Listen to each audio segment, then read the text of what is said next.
Ladies and gentlemen, welcome to Prediction Markets Analysis, episode number 3, deep dive. We're already in episode number 3. That's so interesting, right? So, what did we learn today, yesterday, and tomorrow? What we learned was disclaimer, no financial advice, analysis only for educational purposes. It's my money. And what we do, we figure out the trigger point logic, identify external events, analyze impact on market, calculate probability shift, target price movement, and track price movement both at the same time. So much wonderful, such a good save. No, no, no, no, no, no, no, no, no, no, no, no, no, no. And no trading, analysis only. We do not trade, we only take scientific allegory out of this and make something out of nothing. Right? So, Guys, take a look at this. with everything and all the things that I've set up, what we realize is there's only two things that matter: event trigger and what the market is going to be. And beyond that, everything else is just analysis. Now, what I'll tell you is, if you don't know about what prediction markets are, there's poly market, then there is Calci. Now, why do you think I have these two markets highlighted? I'll give you 2 seconds to decide. Okay, but only two. Well, if you haven't decided, well, the thing why I've selected when will the government shutdown end and Fed fund rates in October is these two events or these two markets are not independent. And I'll tell you why. The government shutdown obviously has different kinds of links towards who sets the fund rate. You don't say. Because the federal government, by the name in itself, is part of the government. So, whenever you have a decision on the government shutdown end, the federal funds rate will also be impacted. Now, the extent of the impact or the rates within which this will be calculated or the announcement of the rates in October is always going to be determined by different kinds of macro and micro events that are decided, and this is one of those other events. So what we can always do is take these kinds of other markets. So I'll take this as market 1, right, and we'll take this as market 2, correct, and then what we can do is have a market 3. How many markets does this guy need? All of them. Very bad. Yeah, and then what we can do is sort of market 4. Okay, so what we can get over here with all of these is 4 kinds of markets over here. And what do I mean by 4 kinds of market, right? What does this mean? Well, this means that the event trigger and the market that we are looking at directly has 4 different market branches that it can outcome. It can have n number of branches, right? So by n number of branches, it can have infinitely many number of markets that it can impact simultaneously, not only in poly market and Calci, but it can also impact on traditional markets. Mind blown. Your minds are blown. Well, with that, we are in market number 4, right? So there's 4 markets. Now, does only impact 4 markets? No. So what we do over here is we draw sort of a n number of markets being impacted. So the thing about it is,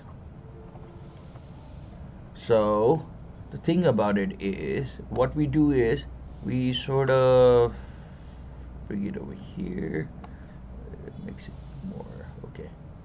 I'm gonna give you an idea why this is really fascinating for me. Why this sort of a diagram like really gives me a perspective into different kinds of things that can actually happen in prediction markets and traditional markets because of the decisions that are made, or the way that this public is going, is really interesting for me. Now, so by the n number of markets, right? You really don't know. Now, I'll give you a perspective on this, okay? So, the things we know.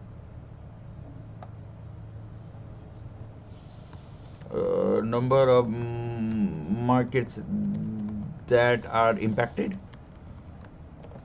we don't know. Things we don't know that we don't know. We don't know. Now, the thing is, the other things that we don't know, and I'll tell you this straight up, is severity and impact on other markets is unknown. So, these are the two questions that we want to answer, right? That's the idea of today. So, what is a framework that may be able to give you an answer? The number of markets that are impacted, which we don't know, and the severity and the impact on other markets is unknown. So, figuring out these two will give you a reverse relation. So, Do you even know what we do here? What's to know? and I'll give you the laws of prediction market by yourself. Law of prediction market. Law of prediction market. Number one. Wait, what? Number one. Right? Now, this is what I have quoted. What you need to do is, if a market impacts another market, the vice versa is also true. Now, I'll give you law of prediction market number 2. Right? Now, why this gives me so much hope with my analysis is I never break these laws. There are laws. Law number 2 is very, very simple.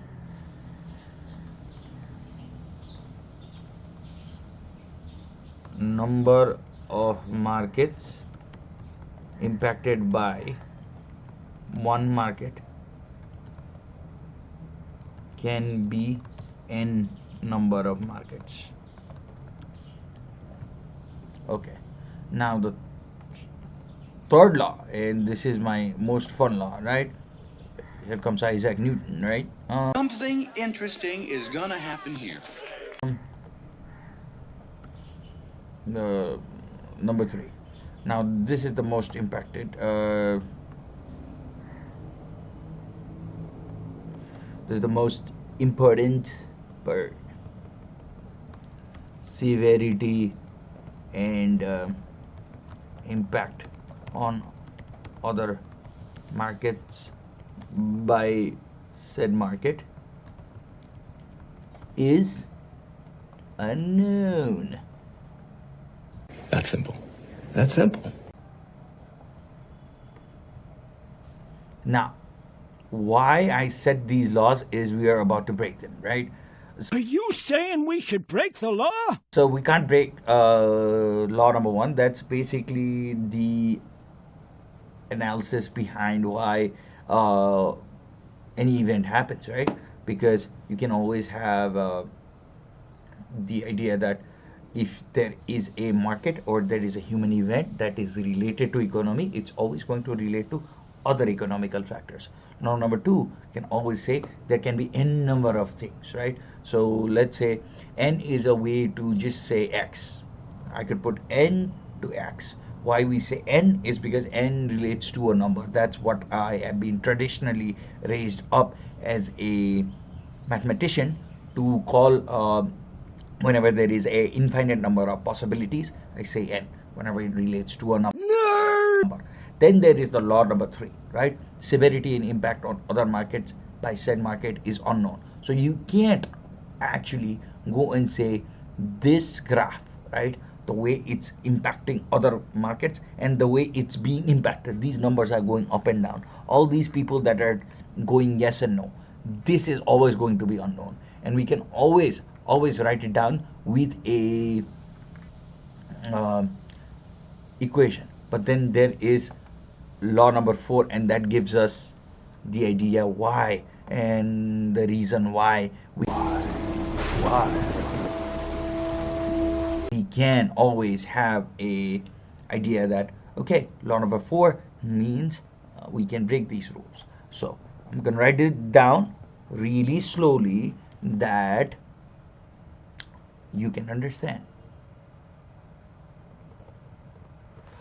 Uncertainty in the market can always be modeled,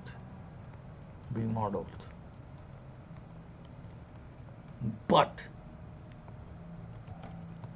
be accurately predicted until it is resolved. This is confusing. So the thing there is 5 laws actually. Law number 4 says uncertainty in the market can always be modeled, but can never be, accurately predicted until it's resolved. After it's resolved, that's the funny part about it, is right. I am funny. So funny. Uncertainty in the market can always be resolved. It can always resolve it. That's why the prediction market is out there. Once the result is out, it predicts you. So the market is always doing that for you. But the thing about it is, I'm going to give you law number 5. Today is all about laws, okay?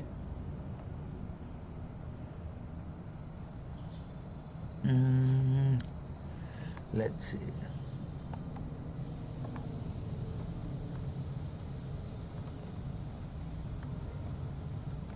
Always take the historical precedence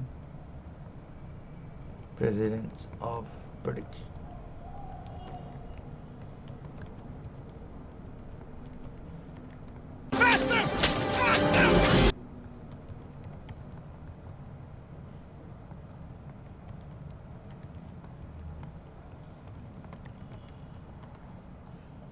Okay, so what does this mean, right? So there's only 5 laws for this. I'm going to take you to the analysis of this one, right? Always take the historical precedence of prediction market into account as an indicator, but never the norm. This just makes sense to me. So what that means is, so let's say if there was a government shutdown and then there was a prediction market from last year, that was resolved, right? So law number 4, what it tells us is, uncertainty in the market can always be modeled but never be accurately predicted until it's resolved. By law number 4, what you can take is, oh, there is already a resolved market out there that I can take as a precedence, and the uncertainty behind that, and I can totally graph that into a ecosystem where I can actually take it into a current market, and then I can plot the graph and then figure out, yeah, there was probably a prediction market somewhere in the world or from the US government itself where it had Seriously?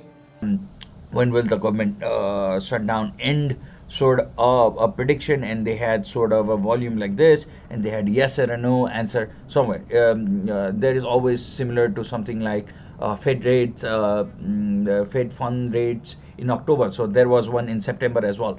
The one in September was resolved probably, right? And the thing behind people is they take that precedence, right? They take law number 4, they take this prediction market number 4, uncertainty in the market can always be modeled but never be accurately predicted until this is resolved. They take the idea that the earlier market was resolved, and then they always take it into account into the historical precedence of the prediction market. They take that history into account and take that as an indicator, and they make it as the norm. It's never the norm, because now I'll tell you why. Because prediction markets are always the severity. We go back to law number 3. Severity and impact on other market by said market is unknown. I get it. You can't. So if you take law number 4 and then you go into law number 5, it always comes back and bites you in the A whenever you have law of prediction market number 3. Severity And sometimes it bites you in the ass. and impact on other markets by said market is unknown, and vice versa. Now,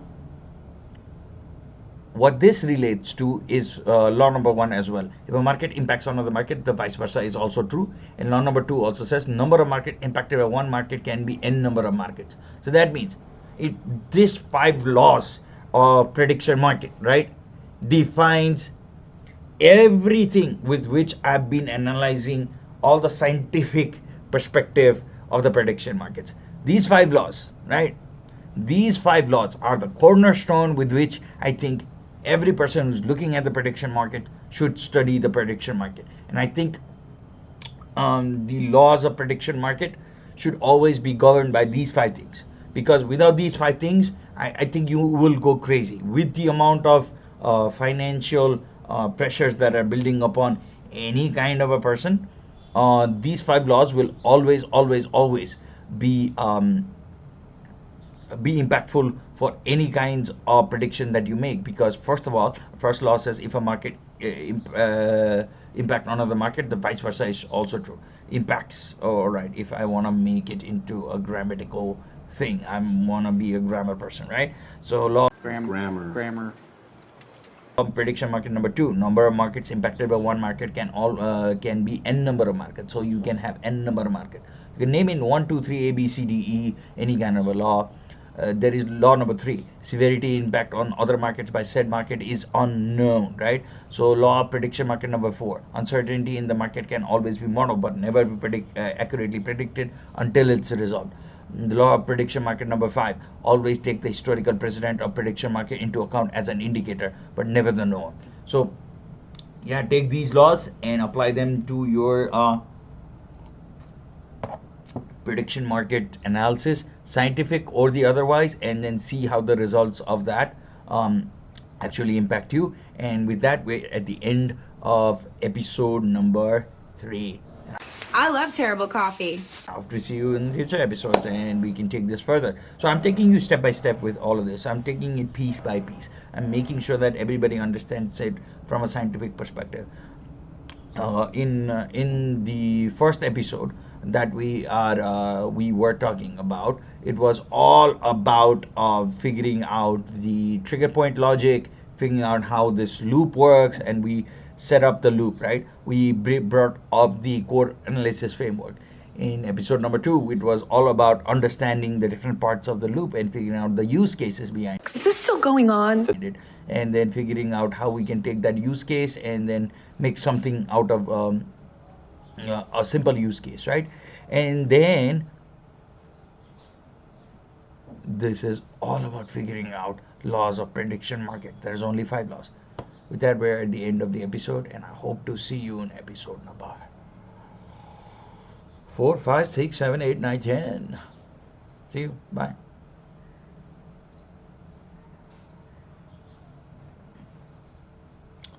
জানে ভয়ে